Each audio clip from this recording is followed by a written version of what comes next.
بھائی بھائی کو نہیں سمجھ رہا، دوست دوست کو نہیں سمجھ رہا ہے۔ اگر دوست مالدار ہے تو اس کی عزت بھی کرے گا، اگر غریب ہے تو مڑ کے بھی نہیں دیکھتا۔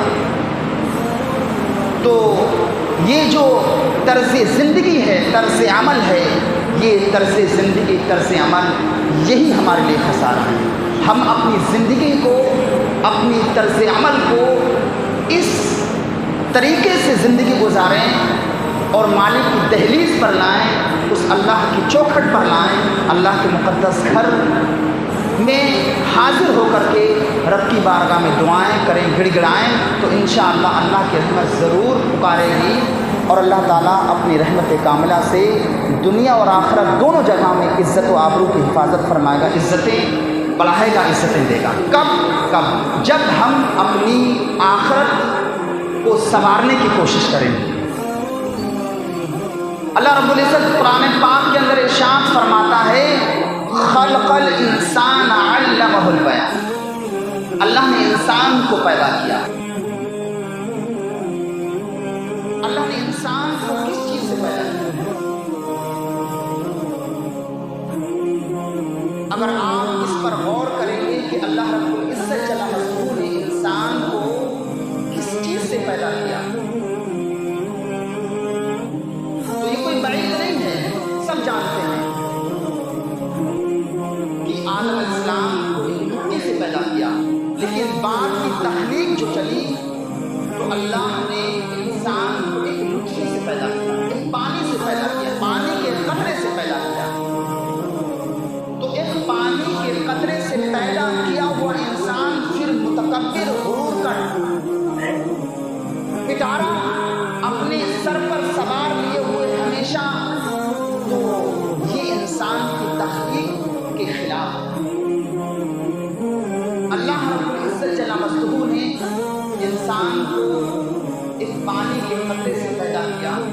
تو انسان کو ہمیشہ اسی قطرے پر دھیان دینا چاہیے کہ ہم کچھ نہ تھے، اللہ نے وجود دیا، ہم کچھ نہ تھے، اللہ نے دنیا کے اندر پیدا کیا، بھیجا، ہم کچھ نہ تھے، اس نے ہمیں آنکھ ناک کان دیے، ہم کچھ نہ تھے، اللہ نے بولنے کی بہترین زبان پیدا کی، ہم کچھ نہ تھے، ہمارے اندر دانت نہیں تھے، ہم اگر کوئی چیز کاٹتے ہیں تو اللہ نے لوگوں دانت بھی عطا کیے۔ اللہ نے کس کس نعمتوں کو انسان کے لیے پیدا کیا ہے، قرآن خود فرماتا ہے، فَبِأَيِّ آلَاءِ رَبِّكُمَا تُكَذِّبَانِ، اللہ کی کس کس نعمتوں کو تم جھٹلاؤ۔ اللہ نے سمندر کو پیدا کیا، اللہ اکبر، سورہ رحمان کے اندر ہے، دو سمندر، دونوں آپس میں پانی لیکن جدا جدا، کوئی دیوار نہیں۔ اللہ کی کس کس نعمتوں، آپ کسی بھی چیز کو اٹھا کر دیکھیے، آپ پھل کو اٹھا کر دیکھیے، اس کے اندر ذائقے دیکھیے۔ اللہ نے انسان کو یہ ساری نعمتیں، ساری چیزیں پیدا کی، لیکن انسان غرور اور تکبر کا شکار ہوا، اسے معلوم ہی نہیں ہمیں کیا کرنا چاہیے، ہم آئے کس لیے ہیں، تو ہم آئے اس لیے ہیں کہ ہم اللہ کی عبادت کریں، اللہ کے رسول سے سچی محبت کریں۔ سب سے پہلا کلمہ ہے یہی، اسی بات کا درس دیتا ہے، لا الہ الا اللہ محمد رسول اللہ، اللہ کے سوا کوئی معبود نہیں، محمد صلی اللہ علیہ وسلم اس کے سچے رسول ہیں۔ رسول ہونے کے ناطے صرف کلمہ زبان سے کہہ لینا کافی نہیں، بلکہ حضور سے سچی محبت کرنا یہ ایمان کی اصل ایمان کی جڑ ایمان کی۔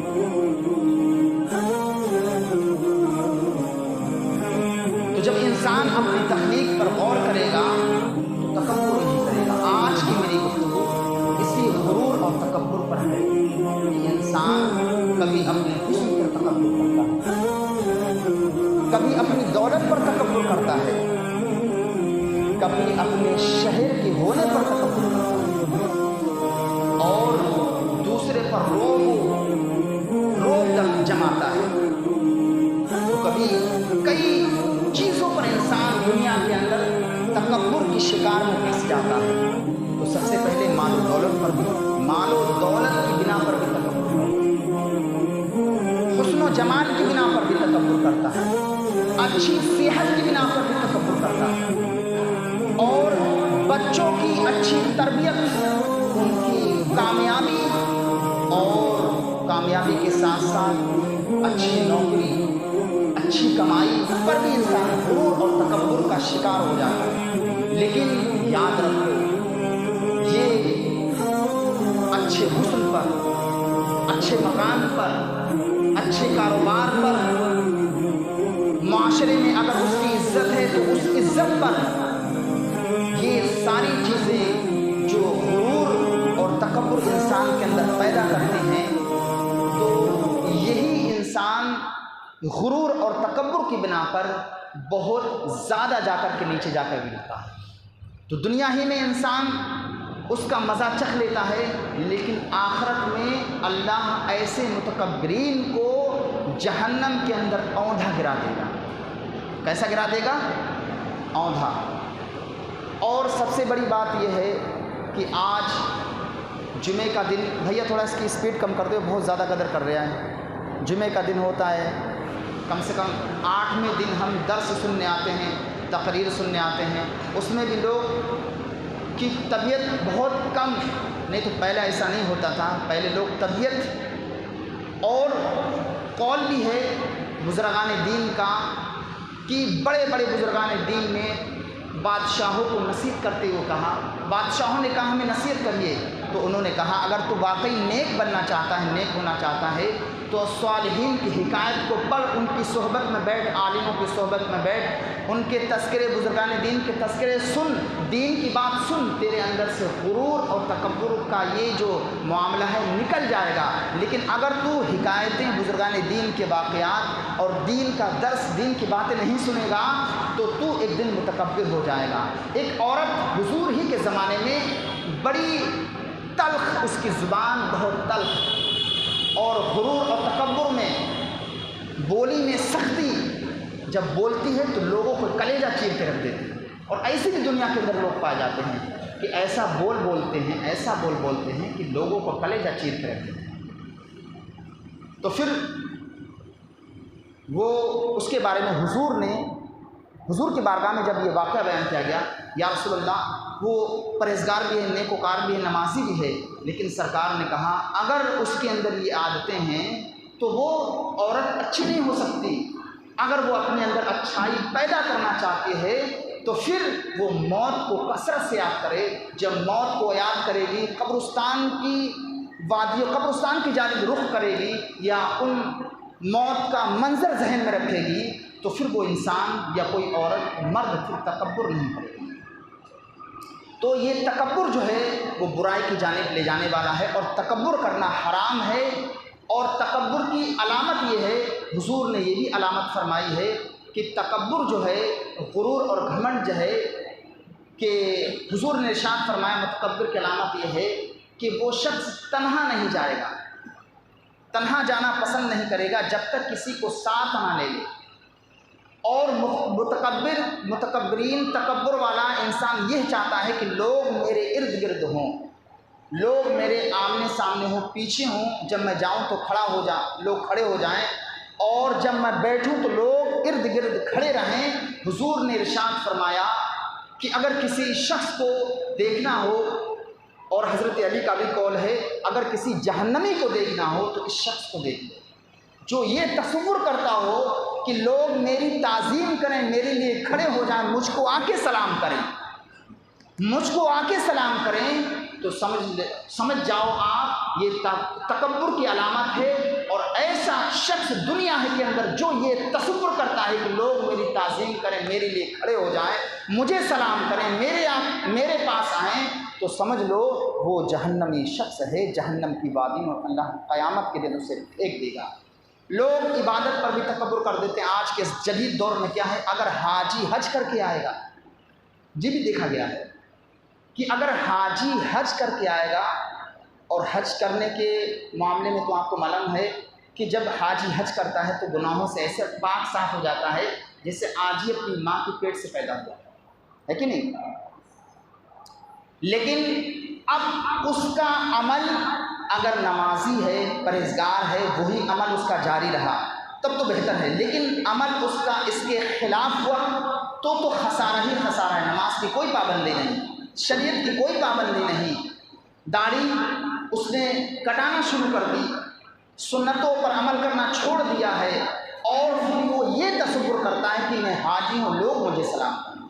لوگ میری تعظیم کریں، لوگ مجھے حاجی کہیں تو اللہ اکبر، پھر ایسا متکبر حضور کی بارگاہ میں کوئی قابل قبول نہیں۔ اللہ رب العزت ایسے تکبر سے، ایسے متکبرین سے بے نیاز ہے، ایسے متکبرین سے، ایسے متکبر سے اللہ تعالیٰ کبھی نہیں جو ہے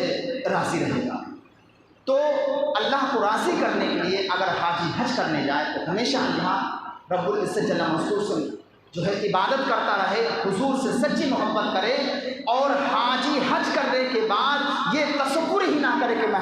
حج کر کے آیا ہوں، لوگ میری تعظیم کریں، لوگ مجھ کو سلام کریں۔ جب اس کی طرز زندگی، طرز عمل، یہ روش رہے گی دنیا کے اندر، لوگ خود بخود اس کی عزت کریں گے، لوگ اسے خود بخود بھاجیں گے۔ اسی طرح سے کوئی عالم دین علم حاصل کرنے کے بعد وہ یہ تصور کرے کہ لوگ مجھے سلام کریں، لوگ میری تعظیم کریں، تو حضور کی بارگاہ میں اس کا کوئی مقام نہیں۔ ہاں اگر لوگ اسے کہیں، اس کے ذہن میں کچھ بھی نہیں ہے، بس خاکساری اور خاکساری ہے، تو انشاءاللہ لوگ اگر کہیں گے تو اللہ تعالیٰ اسے ضرور بلند کر دے گا۔ اور اس متعلق بھی یہ کہنا مناسب ہوگا کہ لوگ اگر عبادت کرنے لگتے ہیں تو دوسرے انسان کو جو عبادت نہیں کرتے اسے حقیر جاننے لگتے ہیں، حالانکہ یہ بھی نہیں ہونا چاہیے۔ شیخ سعدی شیرازی علیہ رحمہ بچپن کا واقعہ بیان کرتے ہیں کہ میں اپنے والد صاحب کے ساتھ کسی مقام پر گیا تو رات کی تنہائی میں جب میں تہجد کے لیے بیدار ہوا، شیخ سعدی شیرازی یہ بہت بڑے عالم گزرے ہیں، اور ان کی 2 کتابیں ہیں فارسی میں، گلستہ اور بوستہ، ہر مکتبہ فکر میں پڑھائی جاتی ہیں، اور بڑے بڑے مدارس چاہے وہ کسی فرقے کے ہوں، وہابی دیوبندی جو بھی فرقہ ہو، ہر فرقے میں، اور ایسی حکمت کی جوہر انہوں نے اس میں بکھیرے ہیں کہ جواب نہیں۔ دنیا میں حکومت چلانے کا جو بھی معاملات ہے، رہنے سہنے کا، پورا اس میں فارسی میں دیا ہے۔ انسان کو انسان بنانے والی کتاب ہے وہ، ایسی بابرکت اور معتبر کتاب ہے۔ اسی کے اندر ہے کہ شیخ سعدی شیرازی جب رات کی تنہائی میں عبادت کے لیے اٹھے تو تہجد کے لیے اٹھے تو بغل میں جتنے بھی سونے والے تھے تو دیکھ کے یہ تصور کا کیا، اور پھر کہا بھی کہ یہ کیسے لوگ ہیں جو غافل پڑے سو رہے ہیں، 2 رکعت نفل نماز یعنی 2 رکعت تہجد نہیں پڑھ سکتے۔ بس اتنا کہنا تھا۔ آپ کے والد صاحب پاس میں بیٹھے ہوئے تھے اور آپ نے کہا، اے سعدی تو رات بھر سوئے رہتا تو یہ بہتر تھا کہ تو نے ان کو حقیر جان کر کے ان کی مذمت بیان کی،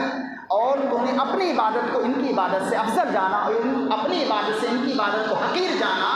کاش کہ اگر تو سویا رہتا تو یہ بہتر تھا کہ تو ان کی برائی اور مذمت بیان کرتا۔ آج ہوتا یہ ہے کہ لوگ کبھی عبادت پر بھی تکبر کرتے ہیں۔ ایک واقعہ آپ کے درگوش کر دیتا ہوں۔ ایک شخص ایسا بھی دنیا کے اندر گزرا جس نے 500 سال عبادت کی۔ انسان کو ہمیشہ خاکساری میں رہنا چاہیے۔ اگر دولت دی ہے تو اس کا ہزاروں مرتبہ شکر ادا کرنا چاہیے۔ آج اس حوالے سے بھی دیکھا جاتا ہے کہ اگر کوئی مہمان آ جائے تو لوگ مصیبت سمجھتے ہیں، حالانکہ مہمان اللہ کی ہزاروں کروڑوں نعمتیں لے کر کے آتا ہے۔ وہ اپنے نصیب کا کھاتا ہے، وہ آپ کا نہیں کھاتا ہے، وہ اپنے نصیب کا کھاتا ہے۔ یا مساجد، جتنی بھی مساجد ہیں، کتنی مساجد ہیں شہر کے اندر، لوگوں کی دعوتیں کرتے ہیں اماموں کو،